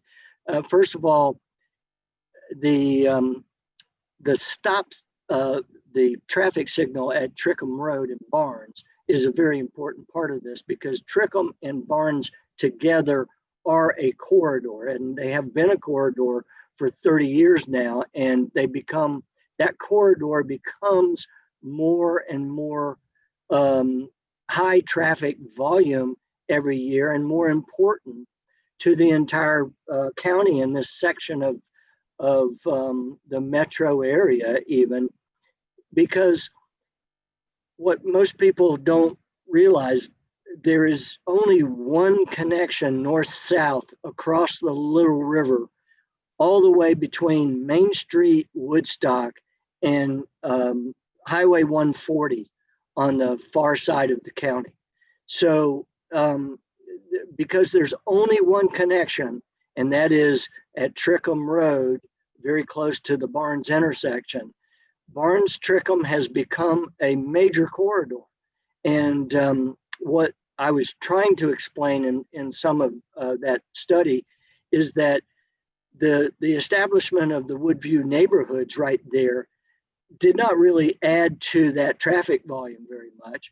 What's added to the traffic volume is the 50 or more neighborhoods that have been built in unincorporated Cherokee County over the last 30 years, all the way up to Macedonia even, but certainly including Hickory Flat, parts of Holly Springs, and other areas. This is a natural way for people to cut down through the middle to get to Highway 92. Depending on where they're going, sometimes they'll go west to 575. Sometimes they'll be going east to Roswell. Other times they'll be going further south through Cobb County, but it's a major thoroughfare. So one of the issues is that because of such high traffic volume, we need the people who are turning, that are going northbound on Trickham and turning right on Barnes, to come to a complete stop at a red light, because that has not been the tradition in the past, because there's so little conflicting traffic except when school's in session. People have gotten into the habit of the decades of just glancing, making sure that there's not a car coming, and almost going full speed around that corner. And so we believe that this is going to be a substantial improvement. We've already worked with the county to install a sign there, and they've already put the sign in. It says, "Stop here on red." Now, next, unfortunately, the stop bar is now missing because of the resurfacing, and that's going to be repainted within the next couple of weeks. But once it's repainted, we'll be working with the Sheriff's Office and the Woodstock PD to make sure that the traveling public is aware and is knowledgeable of their obligation to stop at that right turn. This will allow for better traffic flow up there by the neighborhood entrances, allow them to be able to come out of those neighborhoods and make a left turn more frequently and more safely. And we think it will make a big difference. It will also slow some of the traffic that is going in that particular direction, because they will have come to a complete stop instead of rolling through there and gaining speed fast.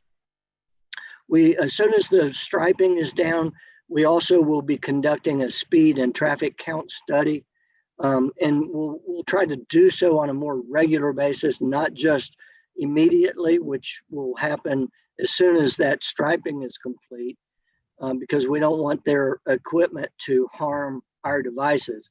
But we'll try to do it on a more frequently basis, so we have a lot of evidence when we're trying to make these decisions in a situation like this.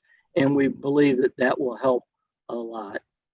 And then in addition to the right turn, we're also going to be working with the County Sheriff's Office and the Woodstock Police Department on additional enforcement opportunities there, not only at that traffic signal, but also there in the area of the neighborhood entrances to make sure that the traveling public is encouraged to follow the speed limits.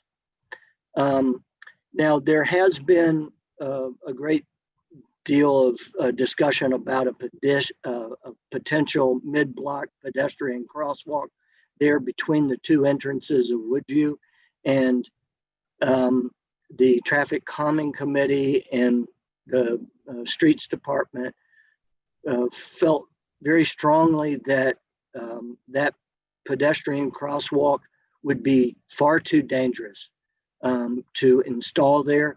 There is a crosswalk at the Trickham intersection that is signalized, and it's got a walk, don't walk, and it's protected by a traffic signal. Doing a mid-block crossing, even with something fancy like a rapid flashing beacon warning device, we feel would be far too dangerous for people to try to cross the road at that point. Because at the entrances of that neighborhood is a right turn lane in both directions, plus a middle left turn lane. So essentially you're walking over 4 or 5 lanes of traffic when you're crossing at those points, and the line of sight is just too difficult, and traffic sometimes comes up way too fast. And so we made the recommendation, and the Traffic Calming Committee agrees that we would not move forward with a mid-block pedestrian crosswalk at this point. And I just wanted you to be aware of that. We can continually readdress and reassess that possibility moving forward, as well as other continued improvements. We're not finished there, but we are making progress. And I just wanted to give you that latest update. Next slide, please. And that is a conclusion. So I'm open to any questions, comments, feedback on those topics.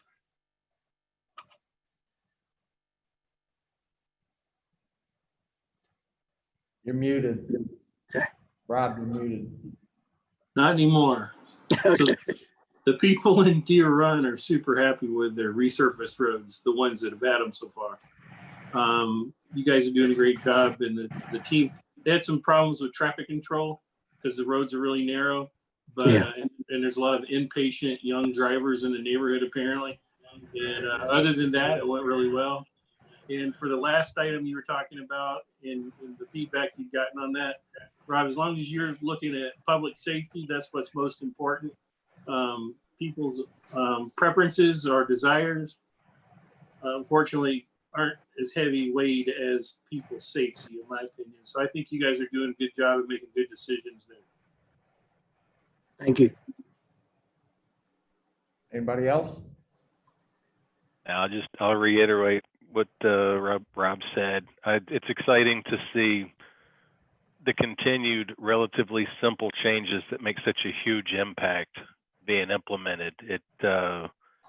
It's just great to see, and it's a good small budget, small effort in the grand scheme of road building, of course, that makes such great improvements. So great job to you and the team. Thank you very much. All right, thank you, Rob. Appreciate Thank you. it. I'm happy to report there is no executive session tonight, but we still have to close the meeting. So I'll entertain a motion. You have a motion to close the meeting. Second.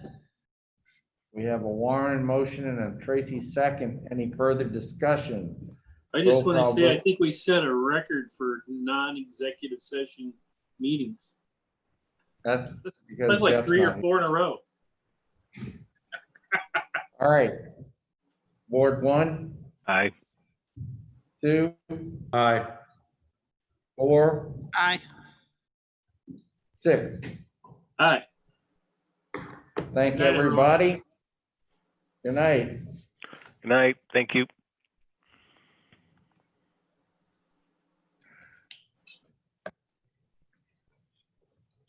Thank you both. Well, that was a longer than